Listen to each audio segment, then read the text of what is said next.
जय हिंद फ्रेंड्स, आज हम देखेंगे ऋग्वेदिक काल के कुछ महत्वपूर्ण प्रश्न। ठीक है, जो कि एग्जाम के दृष्टिकोण से महत्वपूर्ण है। जो सवाल आपको बार बार पूछा जाता है, हम सिर्फ वैसा ही सवाल करवाएंगे। ठीक है फ्रेंड्स, तो सबसे पहले सवाल क्या है कि ऋग्वेदिक काल की सभ्यता कैसी थी। तो हम आपको बता दें, ऋग्वेदिक काल की जो सभ्यता थी वह ग्रामीण थी। ठीक है, दूसरा प्रश्न क्या है, दूसरा है ऋग्वेदिक काल में समाज कैसा था। तो ऋग्वेदिक काल में जो समाज था वह था पितृसप्तमक। ठीक है फ्रेंड्स, अगला है ऋग्वेदिक काल में कृषि योग्य भूमि को क्या कहते थे। ऋग्वेदिक काल में जो कृषि योग्य भूमि को कहते थे वह क्या क्या कहते थे, उबरा कहते थे। ठीक है फ्रेंड्स, अगला क्या है ऋग्वेदिक काल का प्रमुख पशुपालन। तो ऋग्वेदिक काल में जो प्रमुख पशुपालन था वह घोड़ा था। ठीक है, अगला है ऋग्वेदिक काल का संकलन करता। तो ऋग्वेदिक काल का जो संकलन करता वह है वेद व्यास। ठीक है फ्रेंड्स, अगला है सबसे पहला एवं प्राचीन वेद। सबसे पहला एवं प्राचीन जो वेद है वह क्या है, ऋग्वेद है। ठीक है, चलिए अगला प्रश्न देख लेते हैं। अगला क्या है, ऋग्वेद में कुल कितने मंडल या अध्याय हैं। तो आपको हम बता दें, ऋग्वेद में जो है कुल 10 मंडल, जिसको हम मंडल या अध्याय बोल सकते हैं। ठीक है, 10 मंडल है। ठीक है, अगला प्रश्न है ऋग्वेद में कुल कितने सूक्त या श्लोक है।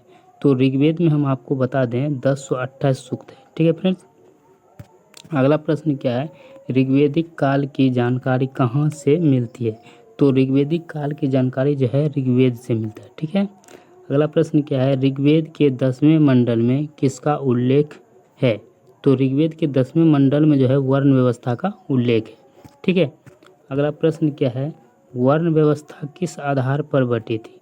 तो वर्ण व्यवस्था जो है व्यवसाय के आधार पर बटी थी। ठीक है, यहाँ पर बोला वर्ण व्यवस्था किस आधार पर बटी थी। तो वर्ण व्यवस्था व्यवसाय के आधार पर बटी थी। अगला प्रश्न क्या है, ऋग्वेदिक काल में मंत्र उच्चारणकर्ता को क्या कहते थे। ऋग्वेदिक काल में जो मंत्र उच्चारणकर्ता को कहते थे वह होत्री या होता कहते थे। ठीक है फ्रेंड्स, अगला प्रश्न है ऋग्वेदिक काल के तृतीय मंडल में किसका उल्लेख है।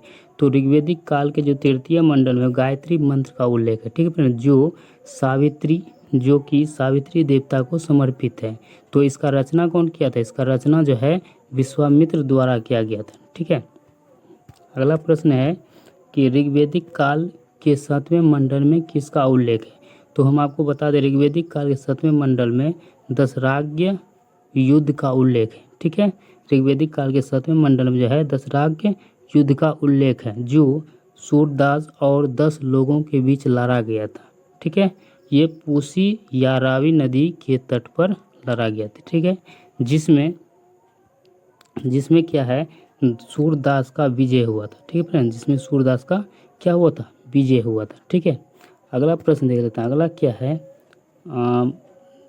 अगला 15 नंबर प्रश्न है, 9वें मंडल में यानी ऋग्वेदिक काल के 9वें मंडल में किसका उल्लेख है, सोम देवता को समर्पित है। ठीक है, ऋग्वेदिक काल में 9वें मंडल में सोम देवता को समर्पित है। ठीक है फ्रेंड, अगला देख लेते हैं, कहता है ऋग्वेदिक काल के 10वें मंडल में, 10वें मंडल में देख लेते हैं। 10वें मंडल में क्या है, पुरुष युक्त का वर्णन है। ऋग्वेदिक काल के 10वें मंडल में पुरुष युक्त का वर्णन है। ठीक है, अगला प्रश्न क्या है, ऋग्वेद का ब्राह्मण ग्रंथ है क्या है।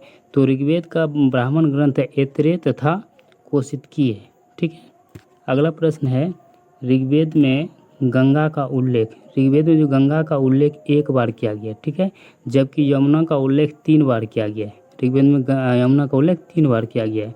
ऋग्वेद का उपवेद क्या कहलाता है, ऋग्वेद का उपवेद जो है आयुर्वेद कहलाता है। ठीक है फ्रेंड्स, ऋग्वेद का उपवेद आयुर्वेद कहलाता है। ठीक है, अगला प्रश्न है ऋग्वेद का प्रमुख देवता।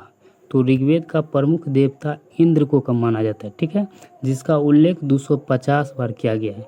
तो ऋग्वेद का प्रमुख देवता किसको माना जाता है, इंद्र को, लेकिन जिसका उल्लेख 250 बार किया गया है। ठीक है फ्रेंड्स, चलिए अगला प्रश्न क्या है, ऋग्वेद में प्रमुख नदी।